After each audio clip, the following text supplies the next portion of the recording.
Olá! Então, estamos aqui para mais uma aula de Química. Na aula de hoje, nós vamos estudar fórmulas químicas. Então, nós vamos ver quatro fórmulas que são as principais, né? Que é a fórmula molecular, a estrutural, as fórmulas estruturais, né? Que tem vários tipos. A fórmula eletrônica, que também é conhecida como fórmula de Lewis, e a fórmula empírica. Então, vamos lá. Primeiro, nós vamos começar estudando a fórmula molecular.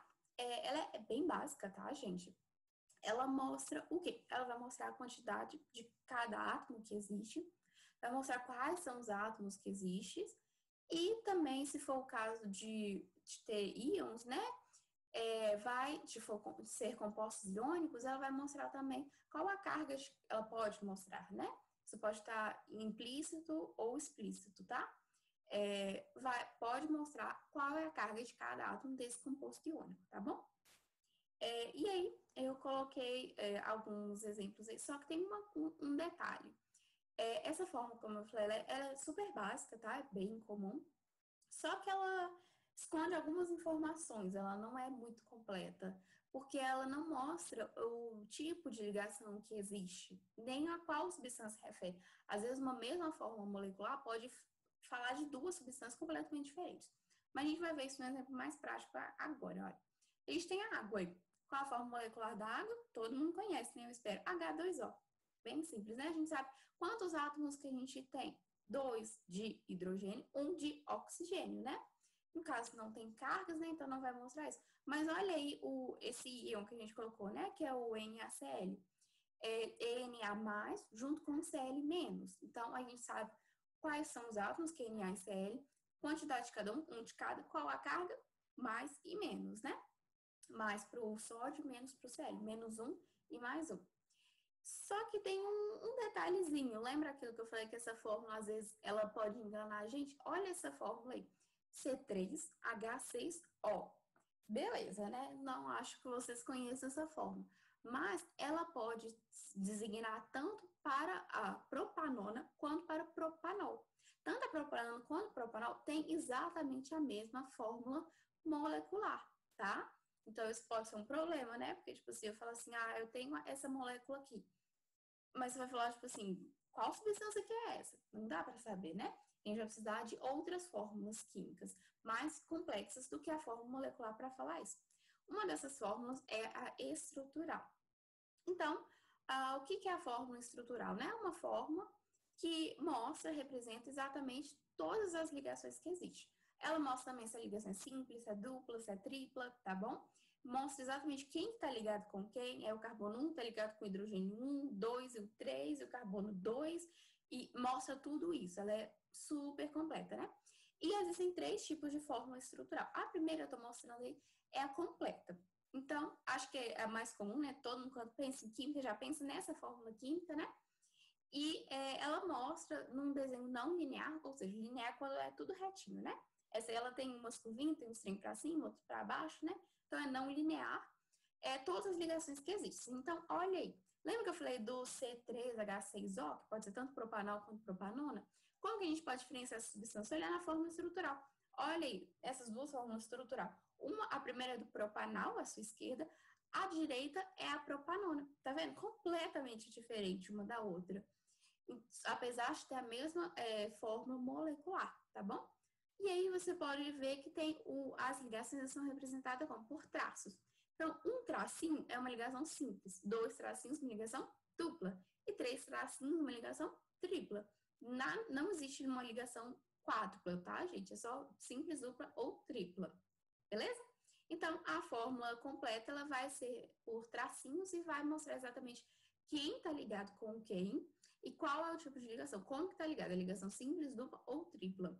E também o rearranjo da molécula, né? Então, você pode diferenciar exatamente o propanol da propanona desse jeito. É bem discrepante, né? Apesar de ter os mesmos átomos. A segunda fórmula estrutural é a condensada. Nela é o desenho linear que separa seus grupos funcionais. Então, repara aqui, olha, nessa imagem daqui. Tá vendo que tem três carbonos? Cada carbono vai formar um grupo funcional, né? Então, a gente tem aqui um C ligado a 3 hidrogênios, então ele é um grupo funcional, ele está separadinho aí, né? No meio, no caso do propanal, tá, gente? No meio aí a gente tem um C ligado a 2 hidrogênios e depois a gente tem um C ligado a um oxigênio a um hidrogênio. No caso da propanona, a gente tem o quê? Também, no primeiro, a gente tem um C ligado a 3 hidrogênios, depois a gente tem um carbono aqui que está ligado só ao oxigênio, depois a gente tem um outro C, um outro carbono ligado a outros 3 hidrogênios, tá? E aí, na fórmula condensada, na forma estrutural condensada, tá? A gente vai ter essa separação, tá vendo aí? Olha, H3C, o H3 só para falar que o C tá ligado ao outro C, tá? Nesse caso aí, geralmente separa. No meio não dá para fazer isso, então coloca CH mesmo, né? No caso CH2, o CHO, beleza? Embaixo aí também, só separou esses grupinhos, tá vendo? Mas você não sabe qual as ligações que existem, se é dupla, simples ou tripla, como que esses átomos estão ligados ao carbono, né? Você sabe que, por exemplo, ali no caso da propanal, do CHO, você sabe que tem um O ligado a um carbono, né? E um H ligado ao carbono, mas você não sabe como que é essa ligação exatamente. Então, essa forma condensada é menos completa do que a completa, né? Obviamente. E a gente tem a condensada linear. Eu acredito que você já tenha visto essa fórmula também. É bem comum quando a gente fala de química, né? A gente pensa nessa fórmula. E a gente tem esse desenho linear formado por linhas, tá? Então, aqui a gente vai esconder os carbonos e hidrogênios, tá bom? Sempre quando eu tiver carbono ligado a hidrogênio, geralmente eu vou esconder ele ali, eu vou deixar ele subentendido, tá? E uma coisa super, super importante a gente precisa saber. Carbono só faz 4 ligações. Carbono faz 4 ligações. Carbono faz 3 ligações? Não. Faz 2? Não. Faz 5? Não. Faz 4, tá, gente? Nessa fórmula estrutural condensada linear, muito importante você saber isso. Por quê? Eu não falei que o carbono e o hidrogênio tá escondido ali? Então, você precisa saber exatamente o que tem escrito ali. Porque olha à sua esquerda esse desenho do propanal também. Tá vendo? Tipo assim, o que é isso? É um tanto de traço? É alguém que desenhou isso daí e falou assim, nossa, que expressão artística linda? Não, isso tem um sentido, tá? Então, cada ponta da linha, cada ponto assim do zigue-zague, tá? Vai ser um carbono ligado a hidrogênio. Quantos hidrogênios? Vai depender, tá bom? Então, olha aí. Aí eu traduzi, entre aspas, né? Essa molécula para a gente ficar mais fácil de entender. E do lado, olha. Tá vendo aí? São 3 carbonos que tem, né? Cada ponta, tá vendo? Tem 1, 2, 3, né? Tem um triângulo aí. Cada ponta tem um carbono, né? E esse carbono tá ligado com hidrogênios. E aí, olha aí, no primeiro é C ligado a 3 Hs, tá vendo? Por que eu sei que são 3 hidrogênios e não 2? Ou nenhum, ou 4? Porque o carbono só faz 4 ligações. Então, se ele já está ligado ao outro carbono, que eu sei, quando esse tracinho aí é de ligação. Se eu tenho 2 tracinhos, olha ali no oxigênio, tá vendo? É uma dupla ligação. Então, são 2 ligações, né? Se eu tenho um tracinho só, é uma ligação. Se eu tenho 3, aí serão 3 ligações, né? Uma ligação tripla. Mas aí eu tenho lá, se eu sei que um carbono já está ligado ao outro, esse carbono aqui da ponta, falta quantas ligações para ele completar as 4 ligações que o carbono é obrigado a fazer? 3.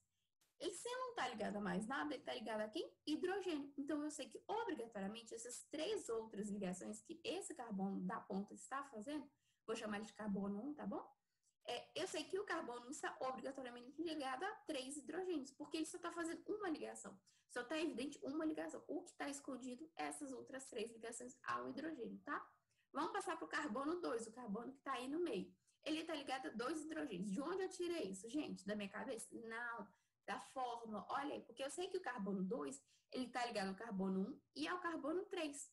Se ele está ligado ao carbono 1, ele fez uma ligação. Ao carbono 2, ele fez outra ligação, porque são simples, né? Só tem um tracinho aí para cá. Falta quantas ligações para completar 4? Mais 2, beleza? Então, eu sei que essas 2 ligações extras estão ocupadas com hidrogênios. Vamos passar para o carbono 3. Ele está ligado, olha aí, a dupla ligação com o oxigênio, a uma ligação simples com o carbono 2, então já estão 3 ligações, Sobra quantas para o hidrogênio? Uma. No caso aí, a fórmula já até deu. Mas se ela quisesse deixar isso implícita e não colocar esse hidrogênio aí embaixo, poderia também, tá bom? Então vamos agora, a gente viu o propanal, vamos ver a propanona, né? Tá vendo aí? Olha aí esse desenho da esquerda, bem esquisitinho, né? Mas vamos raciocinar aqui, vamos ver. Vamos lembrar lá da forma estrutural completa, né? Eu tenho aí CH3 no meio um C ligado a um oxigênio, né? É isso que está escrito, bem simples, né? Com tracinhos assim, parece meio esquisito, mas olha essa imagem aí da direita que eu coloquei. Tá vendo aí, olha, o carbono 1, que é o carbono mais da ponta, mais da esquerda, ele tá com uma ligação com o carbono 2, que é o carbono do meio, né? Então, sobra quantas ligações para os hidrogênios? 3. Então, eu sei que ele está ligado com 3 hidrogênios.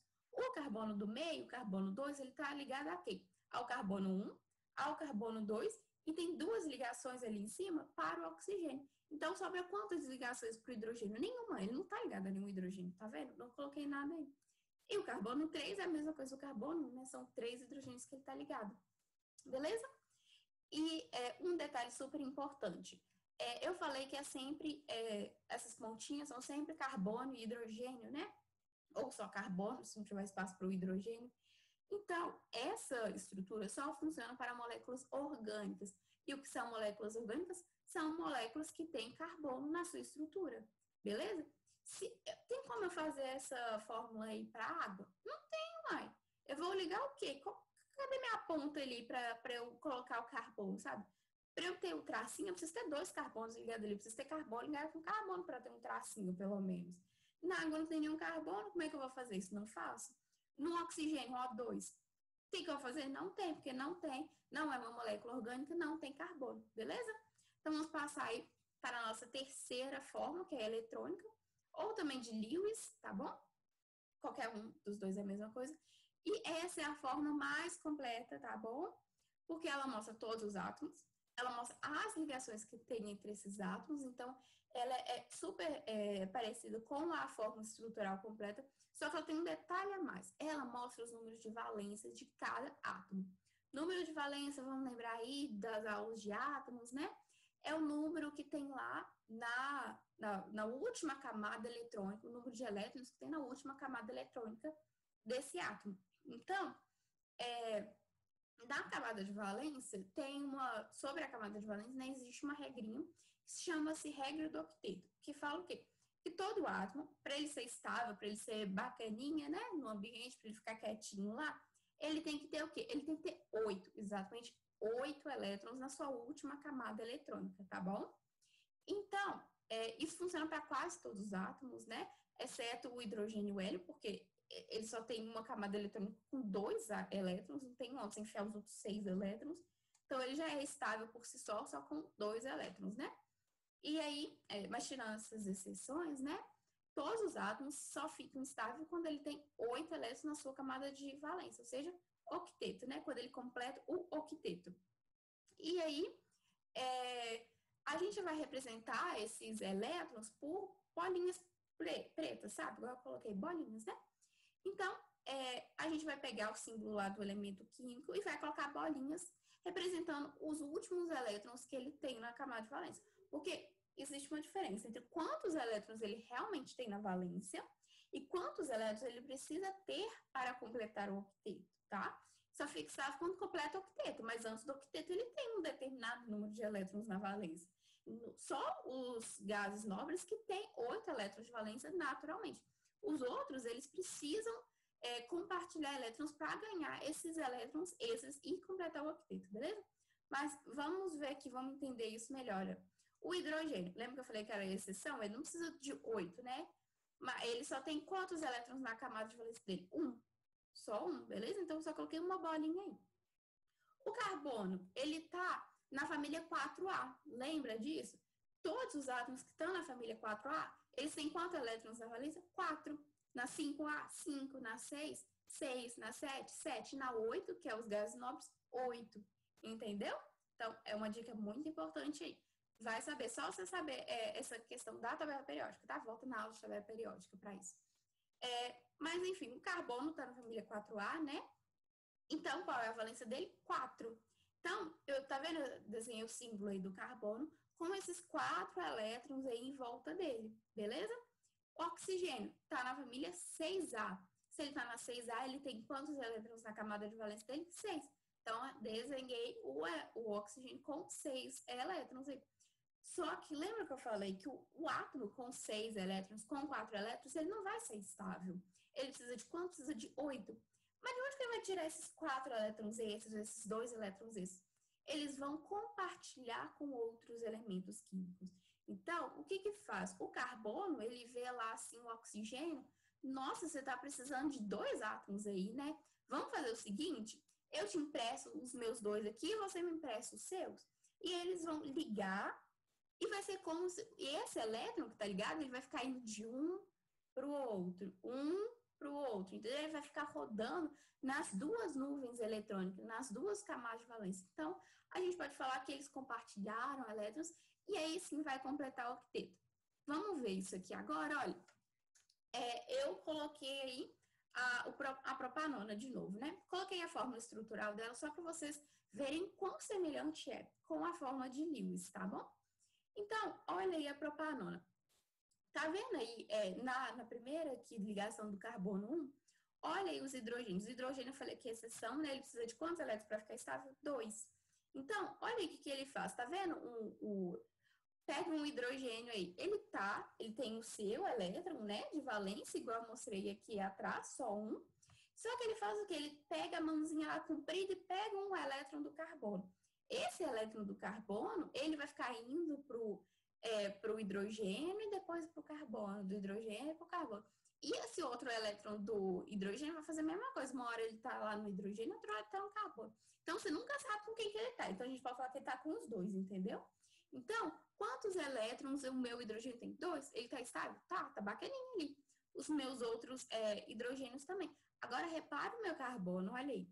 Tá vendo que, olha, ele tem os 4 naturais dele, mas ele está ligado com 4 outros elétrons, esses sendo que 3 são dos hidrogênios, que é ao redor dele, e o outro é do carbono. Então, se você pegar aí o carbono, olha aí quantos elétrons que ele tem. 1, 2, com o primeiro hidrogênio, 3, 4 com outro hidrogênio, 5, 6 com outro hidrogênio e 7, 8 com o carbono. Beleza? Então, eles estão aí compartilhando esses elétrons. Entenderam?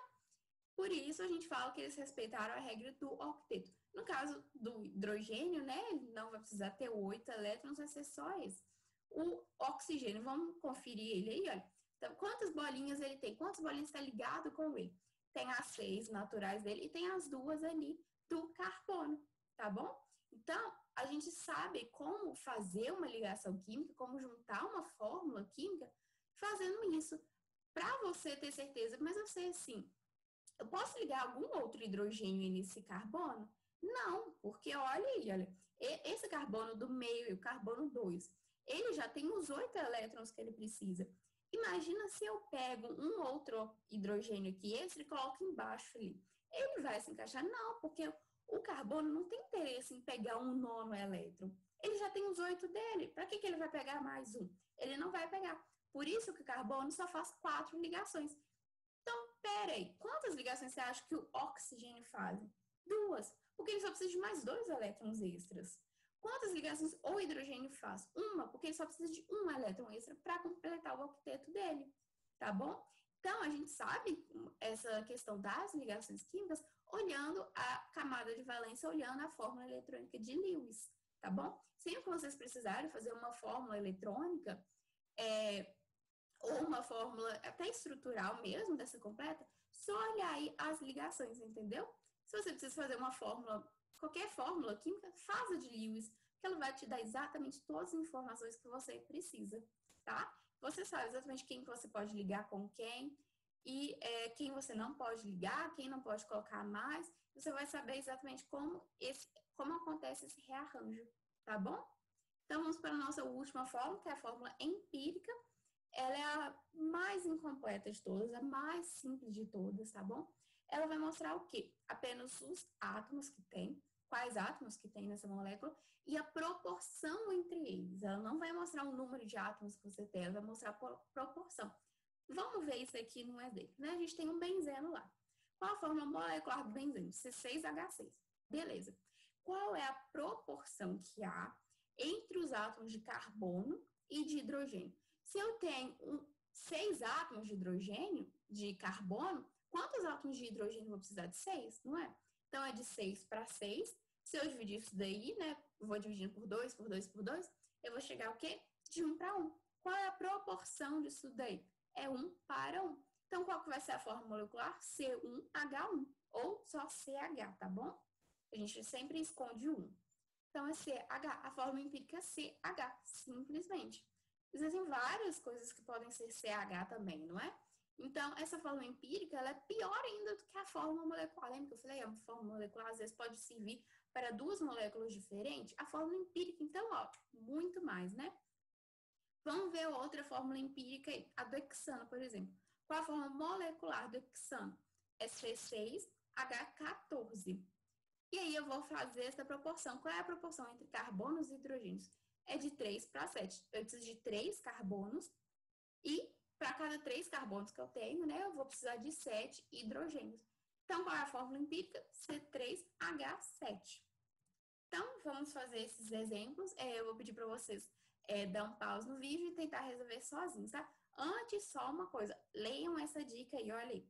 Para achar a proporção, né, correta entre os átomos lá, o que você precisa fazer? Você precisa pegar a forma molecular e dividir os átomos que estão nela por 2, até que não seja mais possível dividir, tá bom? Então, vai dividindo, dividindo, dividindo, até você achar o menor número inteiro possível, tá? Só número inteiro, hein, gente? Não existe número decimal aqui, beleza? Então, dá um pause no vídeo aí e pode continuar. Então, vou voltar aqui, tá? Vamos lá, da água, qual é a fórmula empírica, né? Da água oxigenada e da glicose, né? Que é essa última aí. Então, vamos primeiro achar a proporção de cada um e depois dessa proporção a gente só coloca os átomos, né? Então, da água, a gente tem lá 2 hidrogênios para cada oxigênio. Vamos dividir por 2? Dá para dividir achando o número inteiro? Não, porque 1 não divide por nada, né? 1 já é o menor número inteiro que a gente pode. Então, qual é a fórmula empírica da água? H2O, a mesma da fórmula molecular. Às vezes isso acontece, viu? Raro, mas acontece. Vamos lá para a água oxigenada. Qual é a proporção entre hidrogênios e oxigênios? Só dividir por 2. Eu vou dividir os 2 por 2 e vou achar que é 1 para 1. Então, qual é a fórmula? HO, tá bom? Por último, a glicose aí, são 3 átomos dessa vez, hein, gente? Então, tem que dividir os 3 e achar um número inteiro para os 3, tá? O menor número possível para os 3. Então, eu vou dividir por 2 aí, eu vou achar C3H6O3, né? E agora eu vou dividir por 3, tá? Dessa vez não dá para dividir por 2, a gente pode dividir por 3 também, tá? E aí eu vou achar que é C, tá bom? H2O. Tá vendo? Tem que ser número inteiro, tá, gente? Não esquece, divide por 2 ou por 3, mas sempre tem que achar um número inteiro, não esquece. Então, eu achei que a proporção aí é de 1 para 2 para 1. Então, a fórmula empírica é CH2O, beleza? Então, agora a gente vai recapitular tudo num mapa mental, tá bom? Então, vamos lá. Fórmulas químicas, né? A primeira que a gente viu é a fórmula molecular, que ela é uma representação bem básica, né? E mostra todos os átomos, a quantidade de moléculas que tem e a carga de cada uma. Aí a gente tem, por exemplo, a água, né? Que é a H2O, e o íon, que é o cloreto de sódio, que é Na+Cl. No caso do íon, vai ter carga, né? No caso da água, que é uma molécula, ela não tem carga. A segunda que a gente viu é a forma estrutural, que tem 3 tipos, né? O primeiro é a completa, que é um desenho linear que mostra todos os átomos e as ligações que tem entre eles. Então, coloquei um exemplo do propanal. Depois a gente tem a condensada, que é um desenho linear também, só que ele separa... o primeiro é um desenho não linear, viu, gente? Desculpa, eu coloquei errado aí, mas depois eu conserto. A condensada, que é um desenho linear. E aí separa os grupos funcionais apenas, né? Então, coloquei o propanal de novo, né? Só que com essa outra representação, você vê que os grupos só estão separados, né? Mas eu não sei como que esses hidrogênios se ligam aos carbonos ou oxigênio, né? Eu só sei que eles estão separados dessa maneira. Por fim, a gente tem a condensada linear, que é um desenho em linhas, que esconde todos os carbonos e hidrogênios, né? A maioria deles. E cada ponta, cada quina dessas linhas, cada ponta ou quina das linhas, representa um carbono ligado a hidrogênios, né? Importante lembrar que carbonos só fazem 4 ligações. E, na verdade, eles precisam obrigatoriamente fazer 4 ligações. Eles não podem fazer nem 3, nem 5, né? Nem para menos, nem para mais. Tem que ser exatamente 4 ligações. Então, a gente vai olhar aí, para saber quantos hidrogênios que tem, é só a gente olhar quais ligações esse carbono está fazendo, e a ligação que não está explícita aí é porque ele está ligado ao hidrogênio, beleza? Vamos seguir com a fórmula eletrônica, ou fórmula de Lewis, né? Essa é a representação mais completa, porque ela mostra todos os átomos, as ligações que tem entre eles, e além disso, o grande diferencial dele mostra o número de valência de cada átomo. Sempre lembrando que os átomos precisam seguir a regra do octeto, tá? Não só para a fórmula eletrônica de Lewis, tá, gente? Na fórmula eletrônica, isso fica explícito a questão do octeto, mas todas as ligações têm que respeitar o octeto, tranquilo? Tem algumas raras exceções, como sempre, né? Mas não vamos tratar delas aqui, vamos só pegar as que respeitam o octeto, né? No caso, eu coloquei de novo o propanal, né? E vocês podem ver aí que ele tem as bolinhas, né? Cada bolinha dessa significa um elétron que está na valência. E como eu falei, tem que respeitar a regra do octeto, ou seja, cada átomo tem que ter puxando, né? Tem que estar ligado a ele 8 elétrons. Pode ter 9? Não, não pode. Exceto raras exceções que a gente não vai tratar delas. Tem sempre ser 8. E o hidrogênio, né? A exceção que a gente vai sempre tratar dela, porque ela tem que ser só apenas 2. 2 elétrons na valência. E por fim, a gente tem a fórmula empírica, que é a fórmula mais simples, mais incompleta de todas, que ela mostra apenas os átomos e a ligação que tem entre eles. Então, coloquei o exemplo, que é o C6H6, que é a fórmula molecular, tá? Do hexano, no caso. E aí, a fórmula empírica dele é só a gente dividir isso daí por 2 ou por 3, né? Até a gente chegar na fórmula que tem o menor número possível de números inteiros. Não pode ter número fracionado, tem que ser sempre números inteiros. E a gente chega na fórmula empírica CH. Ou a gente tem essa outra molécula aí, que é a fórmula molecular dela é C6H14. E se a gente for dividindo por 2, por 3, né? O menor número que a gente vai encontrar, a menor proporção que a gente vai encontrar, vai ser C3H7. E essa vai ser a fórmula empírica. Então, eu espero que vocês tenham entendido sobre essas questões de fórmula química. Se não entenderam, ou se ficar uma dúvida, ou se querem complementar o estudo, é só pegar esse livro aí, eu já falei deles nas aulas, né? De representação de equações químicas. É um livro excelente, tá? Gratuito e online. Esse aí é o link dele. Recomendo que vocês estudem ele. Não só para essa matéria de química, né? Como eu falei, representação de equações químicas também usa esse livro. Mas para outras matérias da química também. No caso, para essa aula eu usei o capítulo 12, tá bom? De qualquer maneira, espero que vocês tenham entendido e muito obrigada pela atenção.